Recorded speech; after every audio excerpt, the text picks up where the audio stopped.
We'd like to welcome you to another episode of the Gangster Chronicles podcast. It's your boy Bigg Steele along with Yeah. You know, it's been a couple of dope albums that came out. The Dog Pound just put an album out, man. We All We Got. And I heard you playing that Primo track back to back to back to back. Yeah, I haven't really listened to the album, so I couldn't tell you. I mean, honestly, man, I haven't been into listening to records lately. You probably would have a more better judgment, because honestly, I haven't. I heard the first two singles, and then I heard this the Primo cut, because you know it's Primo. So you know, shout out to my nigga Primo. But that's what I've been on. You know, I haven't been on the whole project. So. And I couldn't tell you who has new releases out right now. Has anybody else dropped anything new? Shoot, yeah, I've been listening to some stuff, man. It's been some pretty good records come out. Brother Lynch just dropped Season of the Sickness too. I saw that. Crazy. Yeah, he just saw that, man. I just saw that, man. Actually, I listened to that whole album, man. And Brother Lynch don't never disappoint. You always know what you go get from him. Yeah, Brother Lynch is one of those who has, I guess you could say, stick to the code. You know, of what got him to, I guess, where you could say his career is, and his diehard fans. It's kind of hard for us who have a kind of path we have taken as far as music is concerned. Especially when you come in trying to represent the neighborhood type music. Some people can go astray sometimes, you know what I'm saying? Yeah. And that's when you get a taste of that, you know that grass is greener shit, you feel me? So, but it's been kind of the hard walks, you know what I'm saying, to staying underground, but some of us are comfortable there, so you know. Brother Lynch is one of those. You know, I'd say he's to us he's mainstream because he fits the pattern of what we fucking used to. You get me? Yeah. But to other people, you know, he's considered an underground artist. You get me? But he got some shit. Yeah, he do shit. I did a project with Brother Lynch. Yeah, that's why I was going to ask you about. Yeah, you we got got one a with project together. Pretty, you know. Collaborative album, right? Yeah, we got a collaborative album together. Yeah, that one's hard. That one goes. Got some cuts on that motherfucker. Yeah.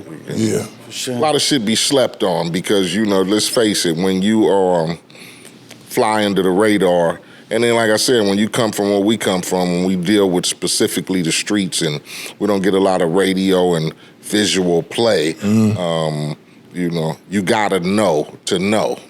You get me? For real. You got to be a true connoisseur of that type of hip hop, you know. Motherfuckers who know about those type of artists instead of, you know, what's popular or what you hear on the radio or what you see every fucking 10 minutes, you know. So, yeah, we got a project together. It's pretty sufficient. Yeah, that's dope, man. How long did it take y'all to put that together? Probably a day. Or y'all was just there fucking around? Yeah. Sick. And just knocked it out, man? Well, we knew we was going to do the project. My peoples put it together. So, you know, they contacted me, contacted Lynch, say y'all should get down. And basically you just gather all the beats together. And then you take niggas we go to the studio and we throw the beats on. And first beat, bingo. I mean, it's nothing to write up one verse, you get me? And I do that shit in probably about 5 minutes, so. Yeah, your process is crazy. I was watching you. I remember we did that, you did the verse for What's the homie for that album? You wrote your verse like in 5 minutes. Yeah. It's pretty easy for me to come up with some shit. I try to stick to the script, and then when a nigga give me a concept, it's basically wrapped up right there. Usually takes me a little longer if you don't give me what we rapping about, especially if it's your song. Might take me a little bit longer, but for the most part, my own shit, I try to come up with a title first or something I want to rap about. I just don't start rapping. So you got to have your theme together. Well, you know, we got one of the underground's finest here with us tonight, man. I don't even know if he underground. I'm looking, he on the news, making national news and stuff, man. Spanky Loco. Except that one's a good one. That's big. Yes, indeed. It's a big honor. Those are big shoes to fill, you know. So yeah, man. yes, thank you, homie. Oh, for sure, man. We glad to have you on here. Glad you could make it, man. Thank you. Glad to be here. Glad you could make it. Spank, you've been floating around for a minute, though, man. Yeah, for a little while. Yeah, you know what I'm saying? Because I know when I first heard about you, man, it was kind of some notorious shit that was going on. You know what I'm saying? Every time I heard about you, it was about, you know, some stuff, man. But I'm going to leave that in the past, man, 'cause we don't do negativity over here. You know what I'm saying? We don't do no negativity, man. Yeah. And you from West LA, right? I'm from West LA. West Side Locals, West LA, right next to, I grew up right there, Venice, La Cienega.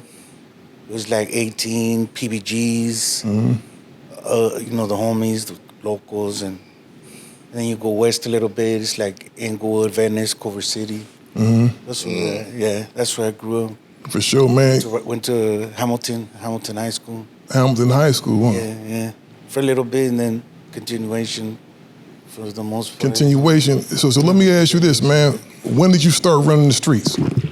Probably, well, my parents were non-English speaking. Like, when they migrated, they were adapting to the area.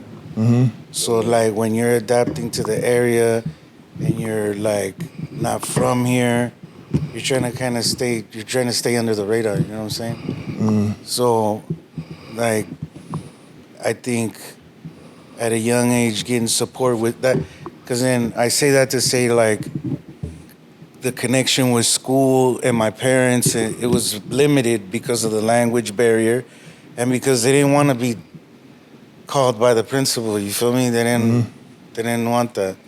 So I started getting into a lot of trouble because of the lack of attention or lack of direction or lack of support. You know what I mean? Yeah, I went to school as ESL, English as a second language, because my parents only spoke Spanish in the house, so I was like Mexican, like if I came from Mexico too, but I was born in UCLA. So I'm a Bruin. I'm a West LA Bruin, yeah. Oh, for sure. So, but that got to be rough, though, man. You in school, and English is not your first language because your parents speak all Spanish at the house. So you going to school. I had to adapt. And back then, they didn't have no programs. None of that. ESL. English as a second language. We took that, but it was like, you weren't trying to do that, you know? You're trying to be like everyone else, normal.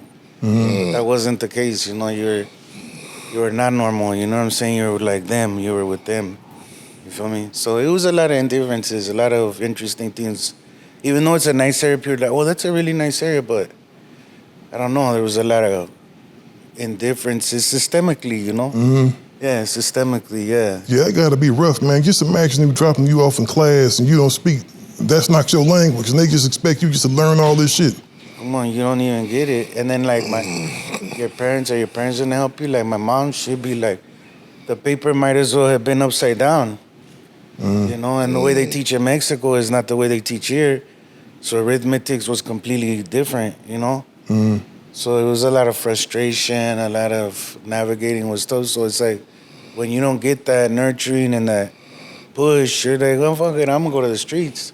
Definitely. This ain't it, you know? And like, it's where I'm gonna get love and recognition. That's gonna be with the homies, not with the administrators. They don't give a fuck about us. You know? And what neighborhood was that over there?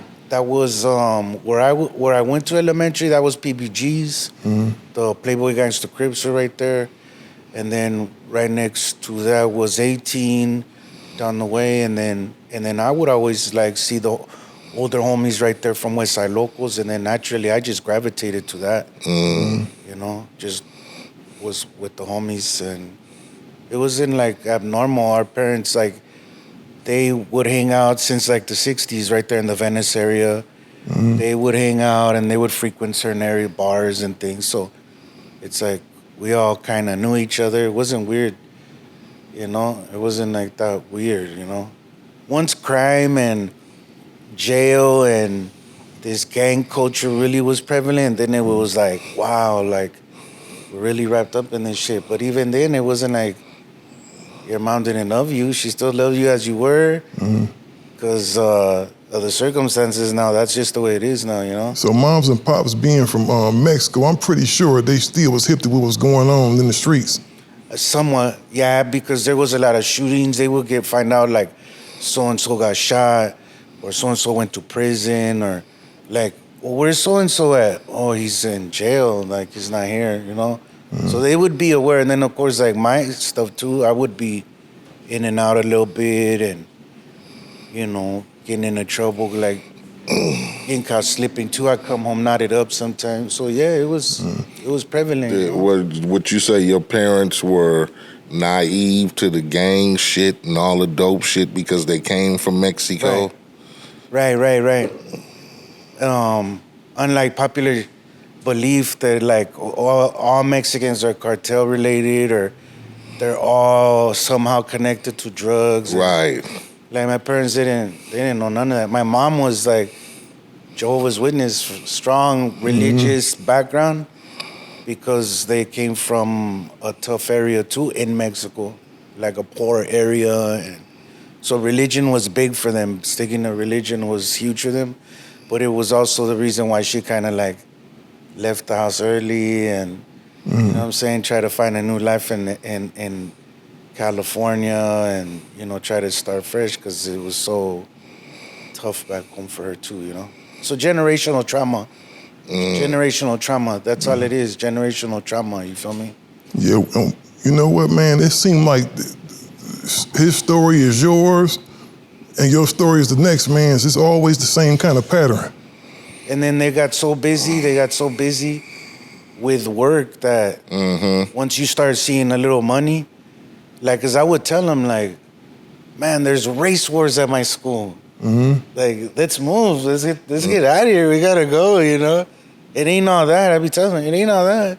There's like race wars and shit at the school. Like, I remember the whole school popped it off. Oh, hey, we're going at it with the blacks, and you're like, what the hell is going on here? You know what I mean? Like, what?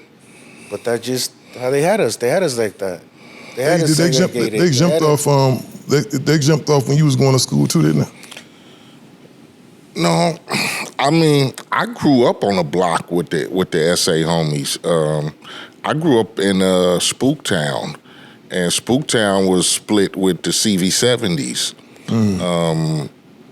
I live right across the street from, you know, a gang of CV70s. La Raza in Compton, yeah. And shit, I was friends with like two of the SA homies, like good friends, nigga. As a kid, like I said, but you naive to a lot of shit when you like 10, 11 and shit like that. Did I know that, you know, that they was affiliated? Of course, but I wasn't. I was a fucking kid. So, nigga, we would ride bikes together and shit like that. I went to school. We didn't get into it with the SAs during my time. Whereas down the street, I think it was so much motherfucking beef with the other motherfucking black homies and shit, you know, the other gangs. That's what we worried about at school. We had to worry about if niggas was finna pull up that afternoon after school or during lunch. You know what I'm saying? So I never really, you know, and then around the time when I started rapping, it was, you know, it was acceptance. You know, a lot of the SA homies I fucked with because of the rap shit and because of having that affiliation to the streets in Compton. And like I said, I knew a gang of SA homies who you know, respected and appreciated. And that's how it is. It seems But like